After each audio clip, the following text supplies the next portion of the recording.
Hi everyone, welcome back to English Digest. I'm Pat. I'm Leah. And we're on the second part of Alan Moore's Watchmen article, talking about how it redefined comic book superheroes. So yesterday we read a little bit of not the plot, we didn't go through all the details, but we gave you the idea of what Watchmen is about and why, and you can probably guess from that why it's had such an effect. Today, though, we're going to take a look at Alan Moore himself. Who are some of your favorite writers and artists who've had an influence on you? I like Gwendolyn Brooks because she's a poet who writes. When she writes, you can almost hear the action as it's going.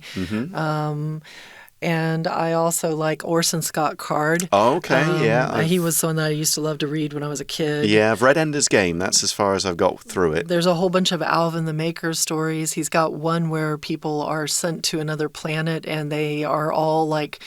They've been kind of outcast to another planet, and they are all specialists in their area. Like one can do time shifting, and one sings, and yeah, very interesting stories.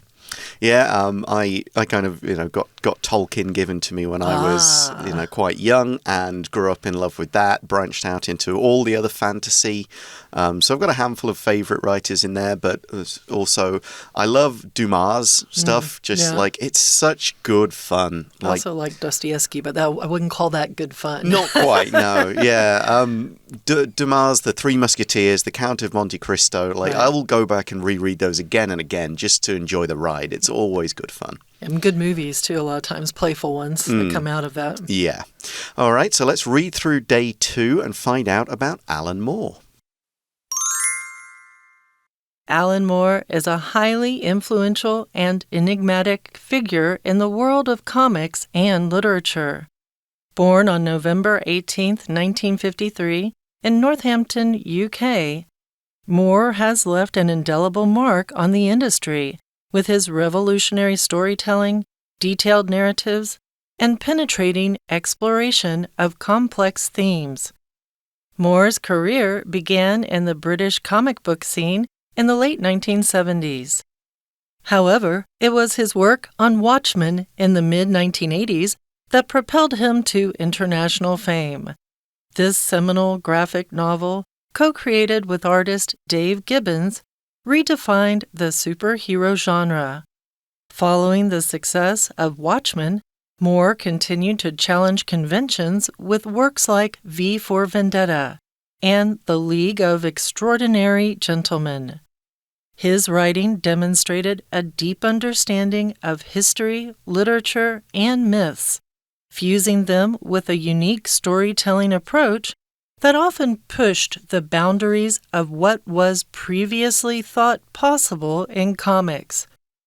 Moore's career has been marked by a distinct anti-establishment stance and a refusal to compromise his artistic vision.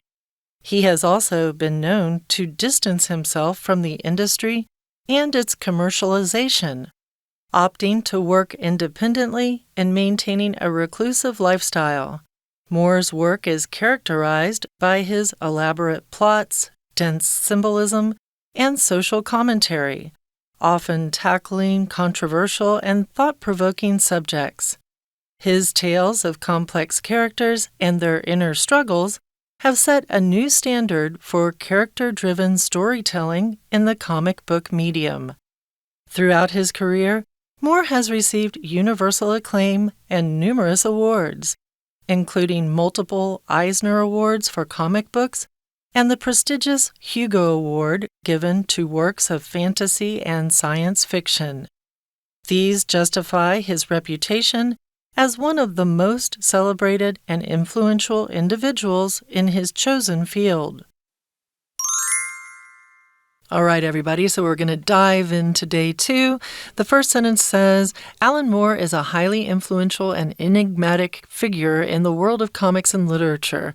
Love that word, enigmatic.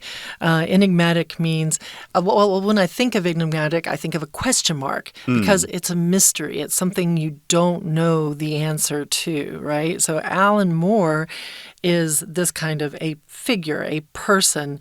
He's also highly influential. And where? Well, not everywhere in the world, but in the world of comics and literature. Yeah, in fact, in the sort of concept of bringing comics into literature, kind of taking them from these small magazines where there's fun cartoons, a lot of action, into stuff that's like heavy-hitting, serious, that can be thought of as this is literature. This is like reading a novel. This is very deep and requires you to have a lot of introspection. So we find born on November 18th, 1953 in Northampton, UK, Moore has left an indelible mark on the industry with his revolutionary storytelling, detailed narratives, and penetrating exploration of complex themes. It's a lot of information. Yeah, so we can kind of skip past his birthday. Northampton is a fairly small town, not a big city. But he's from there and he left an indelible mark. Something that is indelible cannot be wiped out. Pencil is not indelible. You can get rid of a pencil mark, but most ink, it's indelible. You have to use whiteout or something else to get rid of that. In fact, if you've used an indelible marker on a wall, you've probably been yelled at by your parents, or on furniture, then you know if you've used something indelible because your parents will be very upset. Yeah, so we're saying what he's done, it's not going to be forgotten. Nobody is going to sort of move past him. It's like, no, his work is going to stand there and it will always be referred back to because of his revolutionary storytelling. So that's new ideas that change the way people think. Detailed narratives, so stories with all kinds of detail told in interesting ways, and penetrating exploration, so it goes deep, it goes past the surface level and gets really deep into big questions, really thinking about these ideas, not giving you answers, but asking you to read and then think about it yourselves. Moore's career began in the British comic book scene in the late 1970s. A lot of times when we talk about a scene, it's like a whole group of people that are doing the same thing at a certain time. Like the rock and roll music scene of the 1970s would be a group of rock and roll musicians that were becoming very popular all at the same time. So the comic book scene would probably be a group of, comic book writers or comic book illustrators, the people who make the pictures, that had, kind of joined together or knew about one another and made the area of making comic books more alive, right? The rock and roll music scene made the area of rock and roll music more alive as well. So like a lot of writers, he'd be doing small stories, contributing to other things, kind of building his name and reputation. And then the article talks about his big break. However, it was his work on Watchmen in the mid-1980s that propelled him to international fame. Think of a propeller at the back of a boat. It pushes it forward. It makes it go through the water. Think of a propeller on an older airplane. It spins very fast and pushes the airplane through the air. This book, this graphic novel Watchmen, pushed him from being just another writer, somebody with good ideas, into, okay, this guy is a big name. This is someone who's going to be talked about in different countries, whose work's going to be read and analyzed and criticized and evaluated.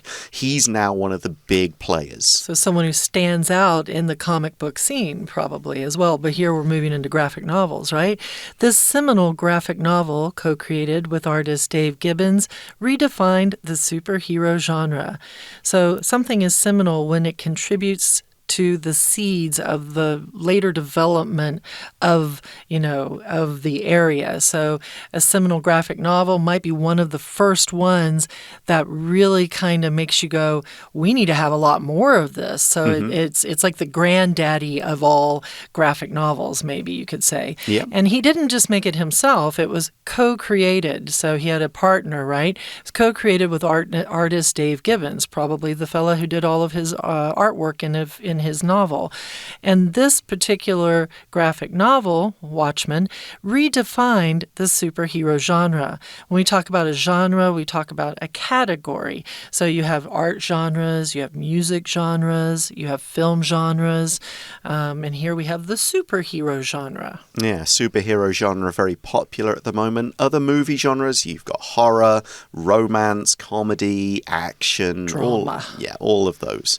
So following the success of Watchmen, Moore continued to challenge conventions with works like V for Vendetta and The League of Extraordinary Gentlemen. Both of these are, again, very big, popular graphic novels and series. Both have been made into movies. V for Vendetta is kind of set in the UK, explores like the UK under a fascist government. Okay. The League of Extraordinary Gentlemen brings together these literary characters. You've got somebody from the Dracula stories, Dr. Jekyll, Captain Nemo, all of these kind of sci-fi... They're extraordinary gentlemen. Yeah, get brought together to become a group. It's a fun movie, but it's interesting stuff. This is what we mean in terms of him being an internationally famous writer who's gone on to have a lot of effects. And challenge conventions. So conventions are just, everyday beliefs or ideas of how the world should be. And he's challenging those ideas and saying, well, wait a minute, let's make this new thing that makes people think a little bit about what they're doing every day. His writing demonstrated a deep understanding of history, literature, and myths, fusing them with a unique storytelling approach that often pushed the boundaries of what was previously thought possible in comics. So if something's pushing the boundaries of something that's previously thought possible, that refers to that last sentence with the challenging conventions, just to mention that. Going back to the beginning of the sentence, his writing demonstrated or showed a deep understanding of history, literature, and myths. So when you put all of that into a comic series, well, it starts to get really, really fun and interesting. You can go a lot of different directions. You can take something from 5,000 years ago. You can take something from a piece of literature and put it into your story. You can include a myth from Greek or Roman time and connect it in, and it means that you have a lot more life that you can put into your graphic novel. And people can go back and kind of recognize it. Oh, that's an influence from here, but it's being used in a cool way. And it really makes the stories feel alive, so full of detail, so full of these connections. And, if you happen to know that story, you go, oh, I think I know what this is and where it's going to go. Oh, no, he's changed it. He's done something different with it.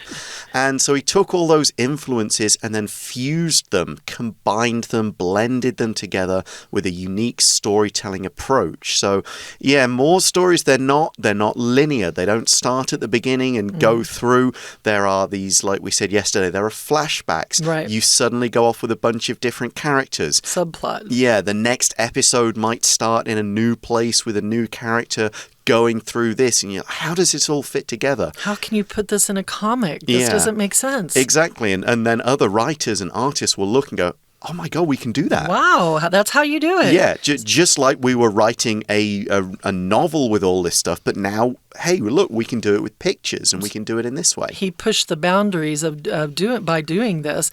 And I just have to say quickly, when you think of pushing boundaries, you think of your 2-year-old, 3-year-old child who's growing and learning and has so many new ideas. And they're described as pushing their boundaries when they go through the period called the terrible twos a lot of times. Yeah, terrible threes in my oldest case for some reason. It's pretty normal, actually. Yeah. All right, we're going to take a break now and listen to our Chinese teacher. Hello everyone, 我是派老师。今天讲解的是12月27号 Unit15 第2天的课程。这个单元介绍的是守护者 Watchman， 而第2天内容侧重在作者介绍。Alan Moore 是英国人。不过，他的作品影响力是遍及全球的。他对历史、文学还有神话都有相当深的造诣，博学多闻所造就的底蕴都反映在作品里面。此外，他也是非常奇特的人物。虽然原著改成影视产品翻拍之后，在娱乐产业大受欢迎，可是这个 Alan Moore 非常喜欢深居简出的隐居生活。之后大家在看他的作品的时候，可以观察看看他的作品里面有没有反映了作者的价值观还有想法？好，我们一起来看学习重点吧。请看到第一段的第2个句子。好 ，Alan Moore 这个作家是1953年11月18出生在 UK， 有看到吗？好 ，He has left an indelible mark on the industry。那他对整个业界，那当然就是这个漫画小说的这个创作圈的圈子哦 ，left an indelible mark。indelible 就是不可抹灭掉的，他呢留下了这些不可抹灭的印记，就表示影响很深呐。好，再来我们看第2段，把第一个句子跟第2个句子一起看，同学会比较明白为什么第2个句子要用强调句。或者称为分裂句。什么是强调句、分裂句？就是 it is 中间夹了一些东西，之后呢再出现 that 的情况。好，第一句提到 Moore 在70年代末期，在英国漫画界就已经出世提升。不过他并不是一出道就享誉国际，要到80年代中期推出《守护者》以后，才一举跃上国际舞台。因为要特别强调80年代中期所推出的这部作品 Watchmen 的重要性，所以运用了分裂句 It was... that 就是这部作品让它登上国际舞台的。好，再来我们看第3个句子。同学有没有注意到这个句子好像有2个动词？其实不是哦，其实主要动词呢是后面的 redefine。同学在看英文句子的时候，要有办法判断正确，才会有对句子正确的理解。那刚刚讲到这个 redefine 就重新定义，才是这个句子的主要动词。这个 co-created 可以说呢，它是关系代名词省略之后所造成的。应该说这一本图像小说 which was co-created 原来啊是 Alan Moore 跟 Dave Gibbons 一起合作的。好，再来我们看到第5个句子啦。第5个句子老师要特别请大家注意的是，在这个 myths 后面的逗点之后有个 fusing， 对吧？ Fusing them with a unique storytelling approach。好，这里 fuse 就是融合，把什么跟什么东西融合在一起。那这样的方法 often pushed the boundaries。push the boundaries 那就是表示它不断的去突破一些界限。Hey everyone, we're going to take a short break and then we'll be right back with the article.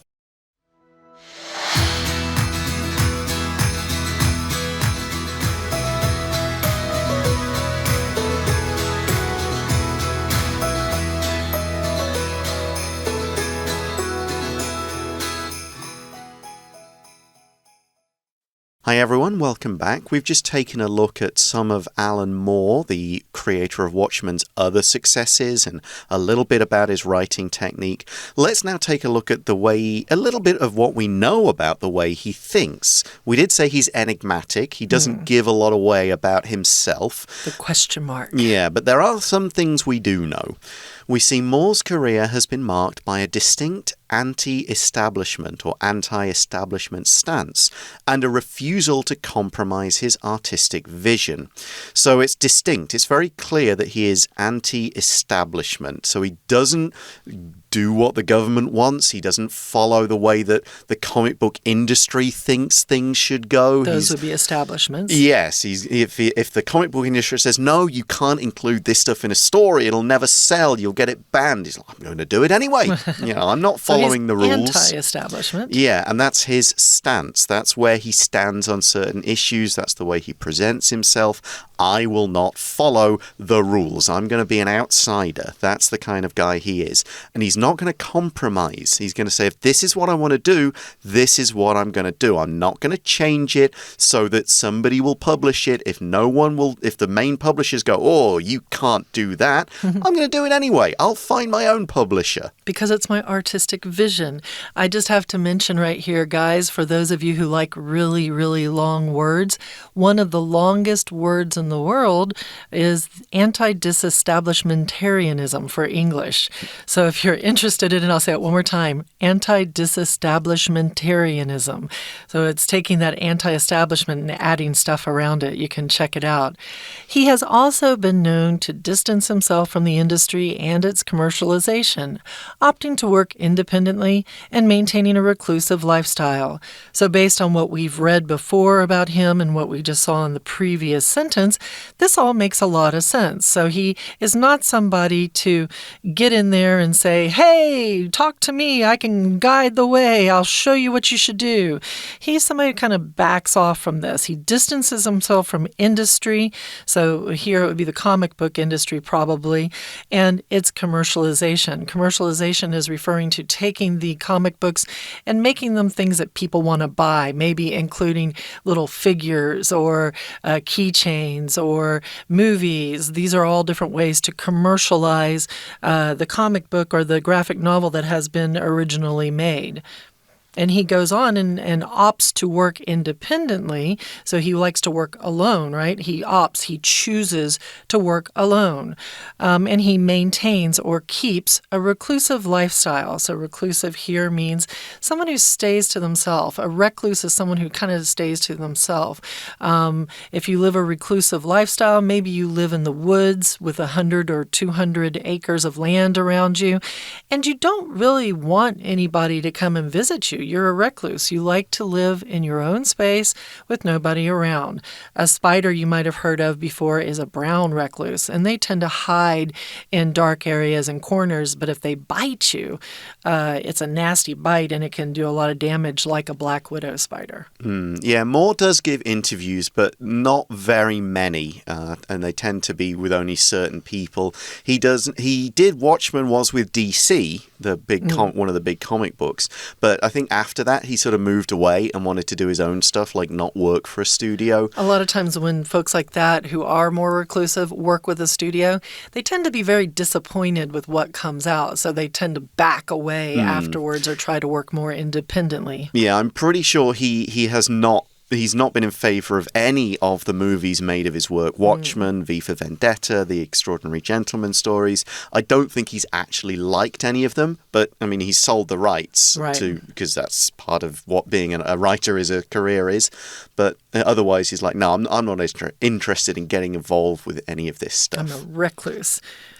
Moore's work is characterized by his elaborate plots, dense symbolism, and social commentary, often tackling controversial and thought-provoking subjects. So there's a lot of information in there.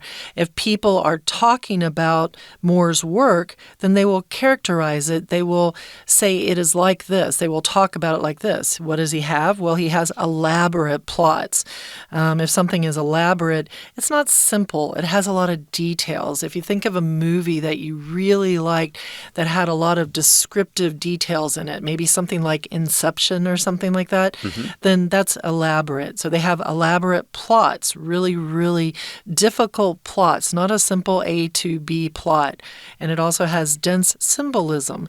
Symbolism is like when you talk about a heart symbolizing love, or a skull symbolizing something, a skull and crossbones symbolizing something being deadly or dangerous.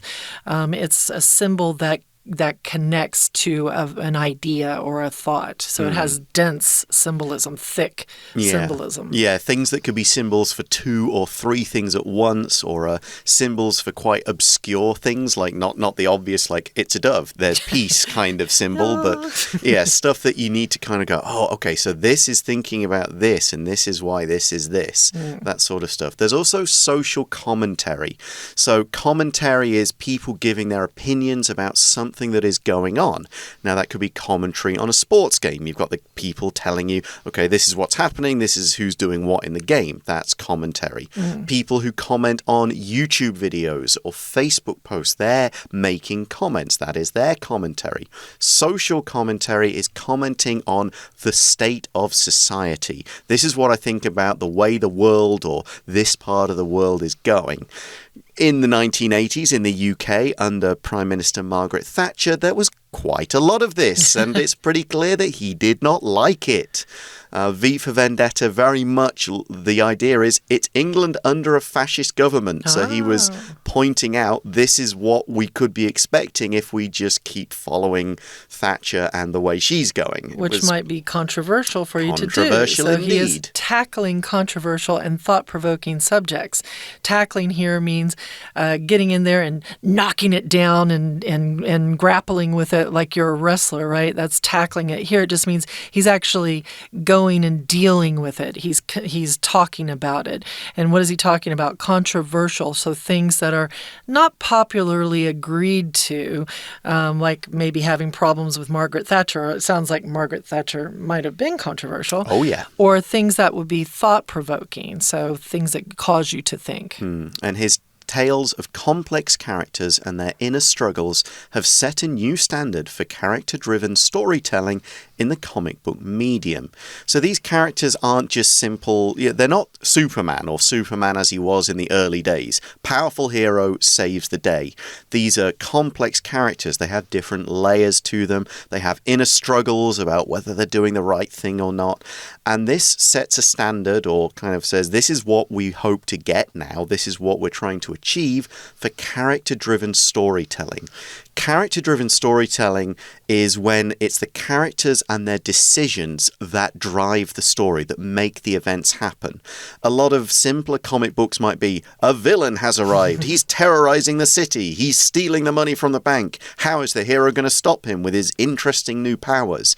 That's more of an event-driven storyline. The character-driven storyline is, what do the characters decide to do? What are the consequences of their actions?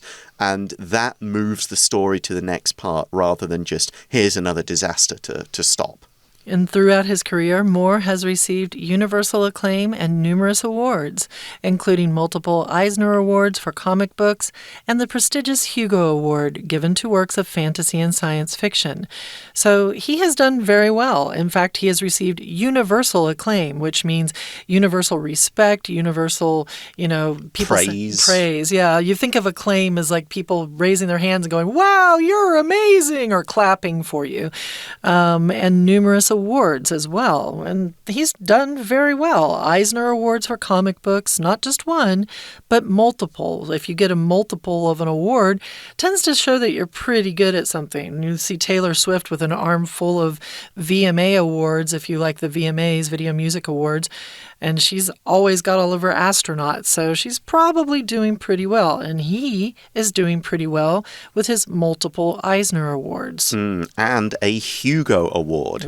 The Hugo Award is given to works of fantasy and science fiction, and it's, like Leah said, it's the big one. If you've won a Hugo, that means that you have a massive amount of respect from your fellow writers and artists about what you have achieved, about the quality of your work. That's why we describe it as prestigious. You can also say prestigious. I think the word prestigious. It's fun to say. It's got a lot of prestige. It's very highly respected. People will go, oh, that's worth a lot. That means something important. That's got a lot of history behind it. Famous writers have won this award. That's the top. It shows you're right at the head of your profession. You're the top of the industry. Those are the awards they're the Oscars of the science fiction world, really. They justify things. They justify your reputation, right? These awards. These justify his reputation as one of the most celebrated and influential individuals in his chosen field.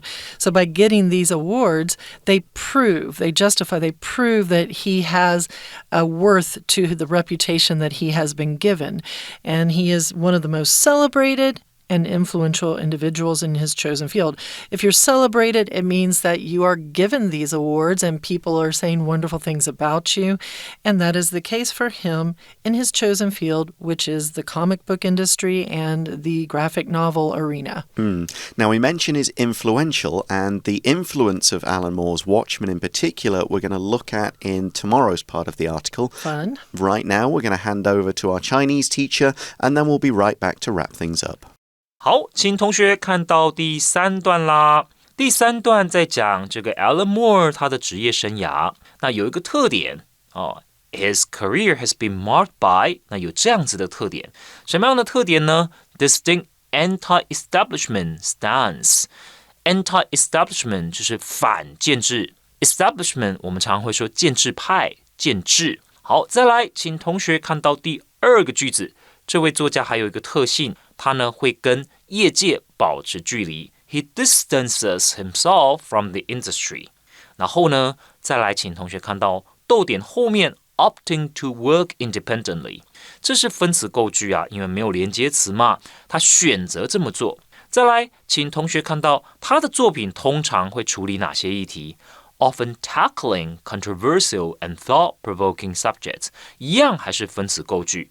那他的作品有一个特质，就是处理呢有争议的议题或者发人深省的主题 ，thought-provoking， 这也是一个复合形容词。好，那因为要修饰这个主题，它是引发别人去思考，所以我们加 ing。再来，请同学呢看到第4段啦。第4段在介绍作家本身享誉国际嘛，所以 Moore has received universal acclaim。那 universal 当然就是指全世界的啦，不仅限于英国。He has received universal acclaim， 而且得过很多奖。Numerous awards。 好，再来请看第2个句子。那因为得了很多奖项，那当然我们就说这个人啊，他在业界里面很有影响力，应该是实至名归。These justify his reputation。 所以我们可以说以上这些奖项让他实至名归啊。As one of the most celebrated， 这里 celebrated 请同学注意哦，这里所指的就是有名的。好，以上就是我们针对这个单元第2天内容所做的中文讲解。See you next time. So that is the end of our article focusing on Alan Moore. We will be back to talk about Watchmen and its effects. Had you heard of the other stories, the V for Vendetta? I've heard of it again. I'm embarrassed I have not seen it or read it, and I think I need to get my graphic novel on. Yeah, I've read V for Vendetta, seen the movie as well. They're both pretty fun. I've only seen the Extraordinary Gentleman one, and that wasn't a great. It was fairly sort of standard action stuff. I think a lot of you have to in a movie just leave out all the detail and dense stuff. Right. But that movie did it the most of all of those 3 that we've covered today. That's too bad. So we should read the novel instead. I would like to. I think it's a full series, that one, rather than I think V for Vendetta and Watchmen were both kind of like 6 episodes. I think The League of Extraordinary Gentlemen goes on longer. I'd have to check that out. But that's all we have time for today. Thanks for listening for English Digest. I'm Pat. I'm Leah. And we'll talk to you again soon. Bye-bye. See you soon.